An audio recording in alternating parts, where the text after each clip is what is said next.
Halo kita lihat balik lagi di channel Lobby Kidal. Di video kali ini aku kedatangan tamu yaitu Yavi. Yavi ini temennya Erik. Oh Erik gak ada, nggak main di sini. Ya ini masih karena udah tengah-tengah bulan jadi dia itu masih belum member ya. Tapi rencananya dia mau ikutan gabung di grup ini. Jadi kita bakal saksikan Yavi mungkin lebih sering tampil di video atau di channel ini. Kalau aku lihat sih tadi waktu main yang pertama aku nggak rekam, tapi aku lihat Yavi itu mainnya bagus dan setelah aku eh, wawancara, bukan wawancara, omong-omong sebentar, dia cerita kalau nggak pernah les atau nggak pernah ikut klub, tapi banyak teman-teman mainnya dia itu banyak yang suka ikut pertandingan atau atlet gitu. Jadi secara tidak langsung dia diajarin sama teman-temannya. Cuman kalau seperti itu kadang-kadang kita itu kalau nggak ikut klub atau nggak les itu trainingnya itu kurang atau latihannya kurang walaupun udah diajarin sama yang kelasnya atlet ya. Misalkan kita itu temenan sama Pravin terus nggak serta merta kita itu semesnya keras gitu. Soalnya kita nggak ngikutin trainingnya dia, tapi cuman diajari kayak teknik-tekniknya aja.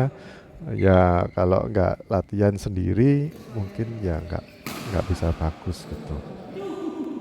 Tapi secara teknik ya kalau aku lihat selama kakinya nggak telat atau bolanya ada di sekitarnya Yavi itu pukulannya bagus. Kayak backhandnya bisa keras, terus ada beberapa taktik atau strategi yang kalau kita kasih bola kemana dia itu langsung ngasih penempatannya itu secara strategi itu bagus. Cuman sayangnya agak telat di kaki dan dia reaksinya cukup cepat sih sebenarnya. Kalau ada mau gerak itu dia split stepnya itu cepat gitu. Sementara kalau pemain otodidak yang murni otodidak belajar-belajar sendiri nggak pernah diajarin nggak pernah tanya-tanya itu biasanya nggak melakukan split step.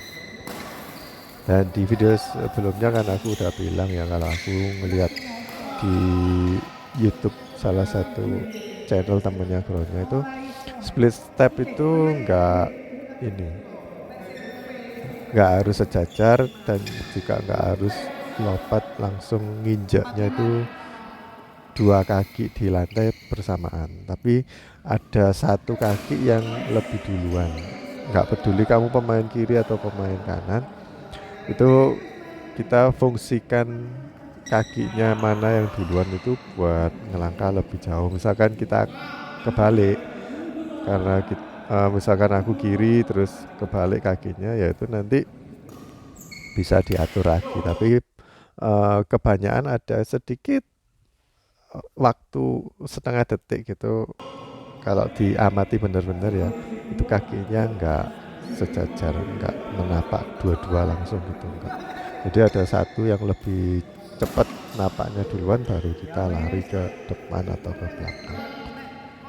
Oke, di video ini aku pikir ya karena Yavi mainnya bagus, terus Handoko dan juga baru kenal ya, terus tapi baru datang dia nggak lihat game yang pertama tadi. Terus aku bilangin sebenarnya Handoko nggak mau pameran sama aku, soalnya ngelihat Kevin kan perlu ditemenin atau perlu digendong ya. Terus aku bilang, oh itu temennya Erik itu bagus kok mainnya. Ya udah, jadi nggak apa-apa gitu. Ternyata kalau aku amati nggak ini ya. Kayaknya Yavi itu kurang sering gendong orang. Walaupun mainnya cukup bagus, tapi untuk penempatan-penempatan bola gendong sama kalau nggak gendong itu beda. Ya aku nggak bisa bagikan ininya ya, tips-tipsnya soalnya tergantung lawannya juga. Tapi kebanyakan kalau kita gendong itu misalkan kita itu biasanya ngelop silang gitu. Nah itu sebaiknya kita ngelop lurus, soalnya kalau lawannya nyemes kan ke kembalinya ke kita, jadi kelurusannya itu lebih bisa kita kembalikan lebih enak gitu. Soalnya kalau sering-sering buang bola ke arah lurusannya teman kita, itu nanti teman kita yang diserang di smash atau di lob itu kewalahan. Dan kalau misalkan di lob terus yang teman kita itu nggak bisa cepet ngelangkah ambil di belakang, ya ini tergantung level yang digendong juga ya. Yang digendong ini kalau dikasih bola belakang mau ngambil atau enggak. Kadang-kadang ada yang nggak mau ngambil, jadi kalau kita ngelopnya silang terus dikasih lurusan lob lagi dan teman kita yang digendong itu nggak mau ngambil, jadi kita yang ngambil terus kita yang jadi kerepotan. Kalau misalkan aku di kiri ngelob ke silang ke kanan ya, terus sama lawan di lob lurus, ya itu aku bakal mengembalikannya ngelob pakai backhand. Nah itu lebih berat. Walaupun bisa tapi pasti lebih berat dan habis. Misalkan habis aku kembalikan lob lagi, terus aku harusnya jaga kiri kanan. Aku harus siap-siap balik ke sisi yang kiri lagi. Nah itu kan jauh ya. Nah itu kalau lawannya jago nempatin bola ditaruh ke net yang di silangannya dia. Jadi aku mau silang juga gak bisa, leren muter soalnya kan ada temanku yang di sana. Makanya itu beberapa strategi yang perlu kita cermati juga. Jadi strateginya kalau aku gendong itu lebih sering kayak serang-serang boleh, asalkan teman kita itu di depan cukup bagus juga ya, nggak buang-buang bola terus, tapi kita main serang-serang itu bagus. Terus kasih ke ruang-ruang kosong juga bagus, kasih kiri kanan gitu, yang pojok-pojok, pokoknya nggak di tengah-tengah terus. Kalaupun tengah kita bakal ngadu lawan nggak apa-apa, tapi kalau nggak ngadu kita jangan ngasih kayak lob tapi di tengah-tengah atau di belakangnya bariste gitu, jangan ngasih kayak gitu. Terus juga banyak ini kalau nyemes gak boleh terlalu keras, soalnya kalau lawan bisa mengembalikan dan kita habis smash keras biasanya nggak bisa kemana-mana. Jadi aku smashnya itu setengah-setengah aja. Oke, di game pertama tadi aku kan sama Doko, terus katanya Doko nggak imbang ini, kita mulai dari nol aja. Aku disuruh partneran sama Kevin. Nah ini ya seperti aku maksud ya, jadi Kevin kalau dikasih di belakangnya dia gak ngambil, jadinya aku bingung juga. Kadang-kadang dia ambil, kadang-kadang enggak. Kalau dia ambil terus aku harus jaga di mana, itu masih bingung sih. Aku kalau sama Kevin masih belum bisa dapat chemistry-nya. Walaupun di game kedua ini aku nggak menang juga, apa bantuin Kevin, tapi paling nggak dapatnya nggak nol. Kalaupun memang teman kita yang kita gendong itu diserang terus, ya otomatis dia harus mandiri, harus bisa mengembalikan dengan baik. Terus kita cuman kasih support aja, mungkin ngasih saran dikit-dikit tapi jangan terlalu banyak atau marah-marah ya. Terus kalau bolanya nggak ke dia, ke kita, ya usahakan kita itu naruhnya ke tempat yang paling strategis, dan kalau bisa yang ngasih bola-bola yang baliknya itu bakal ke kita lagi gitu. Terus nggak perlu terlalu ini sih, nggak mengharapkan dapat poin instan. Jadi kita coba olah-olah bola dulu supaya lawan tuh melakukan kesalahan-kesalahan sendiri. Kadang-kadang kita perlu kayak ngedrive cepet juga, tahu-tahu main cepet gitu. Setelah kita ngelop jadi lawan kayaknya lawannya nggak imbang, itu satu kan digendong satunya enggak, Terus yang gendong kok ngasih lop-lop, berarti main santai, gak apa-apa lah. Karena dianggap ini ya kayak main fair gitu.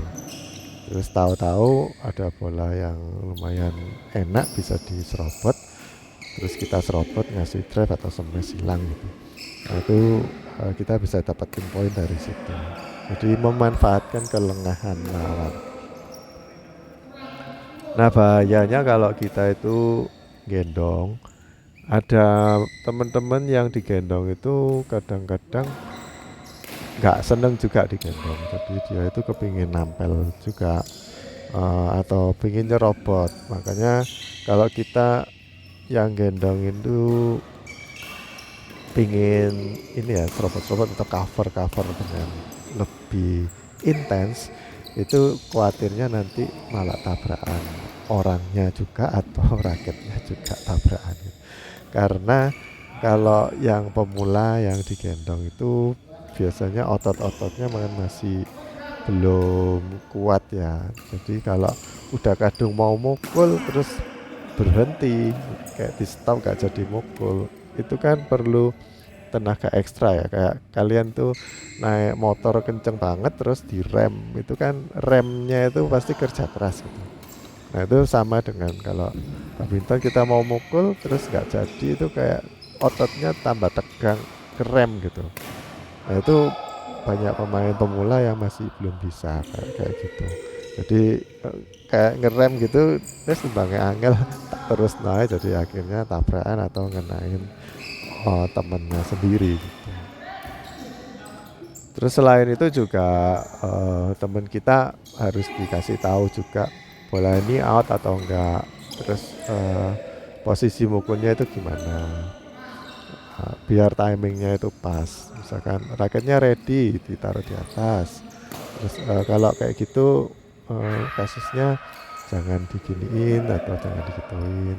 Tuh kasih masukan dikit-dikit lah. Yang gampang-gampang aja dulu, jangan yang terlalu sulit yang mengandalkan teknik-tekniknya. Terus kalau di sini aku bilangin ke Kevin kan setiap sering kali itu nyemes terus nyangkut. Terus aku bilangin atau out kadang-kadang lurus terus out. Aku bilangin bukan hal teknis tapi hal yang psikologis. Jadi aku bilangin dia kalau nyemes jangan, targetnya jangan keras dulu, tapi akurat dulu atau coba lurus dulu atau paling enggak masuk dulu. Jangan mentingin prioritas ke keras. Soalnya nanti karepe niatnya itu udah kepingin keras tapi secara teknik masih belum bisa. Makanya sering nyangkut atau sering lurus, semesnya lurus dan out. Nah itu sebenarnya bukan cuman teknik aja. Kalau mukul smash tuh harus gerak tubuhnya gini, posisi tubuhnya miring atau bagaimana, terus volesnya dipakai dan sebagainya. Tapi juga timing yang perlu dipelajari, sebenarnya timing. Kita bisa lihat kayak orang yang di YouTube ngajarin backhand. Pernah aku lihat di YouTube tuh orangnya pakai nama Mr. Backhand gitu, tapi bukan Taufik. Dia nyontoin kalau pukulan itu sebenarnya enggak, teknik itu enggak terlalu berpengaruh. Jadi tangannya dia megang pakai grip yang jempolnya itu di samping. Jadi kayak apa ya? Ya pokoknya di samping gitu, bukan di bevel juga bukan di thumb grip, tapi di samping kayak pen handle ya, pen handle grip. Itu dia pakai teknik gripnya yang kayak gitu. Terus temennya disuruh ngasih isolasi. Jadi tangannya ini udah kaku banget, di isolasi, yang isolasi kabel itu ditarik gitu loh. Jadi lengket, udah tangan sama raket itu udah jadi satu, nggak bisa dirubah-rubah posisinya. Terus kalau diumpani bola, kalau ngumpaninya ke arah forehand, dia itu pakai forehand malah menceng.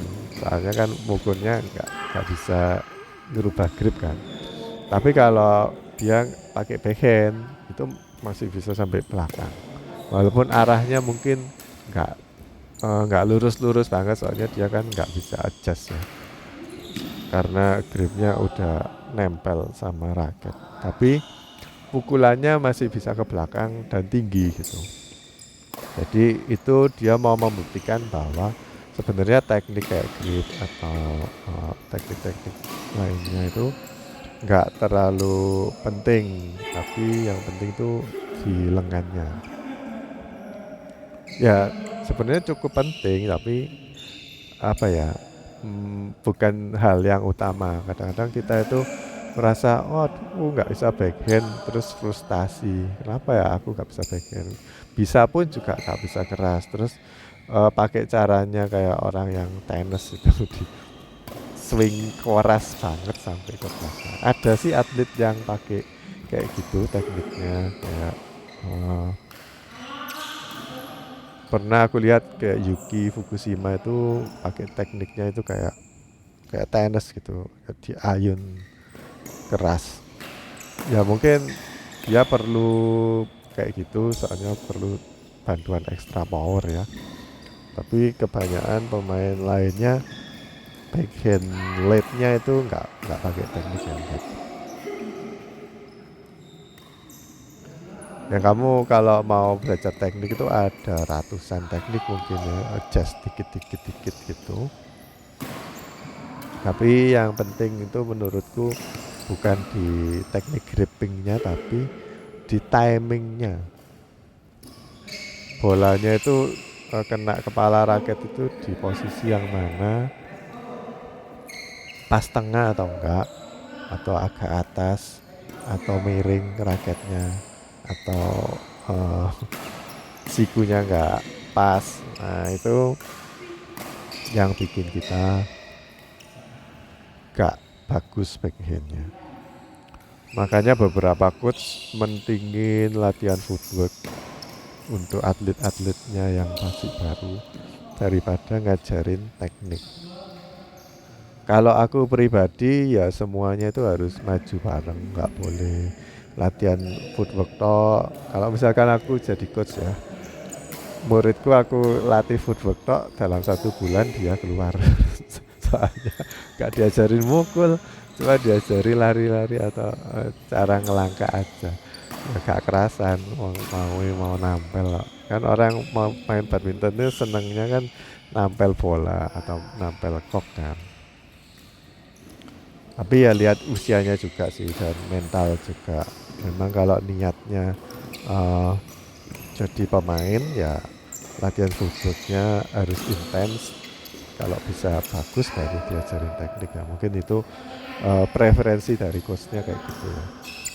Tapi buat anak-anak kebanyakan yang orang tuanya kepingin anaknya ada kegiatan yang positif seperti berolahraga, terus atau anak-anak yang senang dengan olahraga tepok bulu, mukul bulu ini senang, kayak kucing dikasih bulu itu kan seneng ya.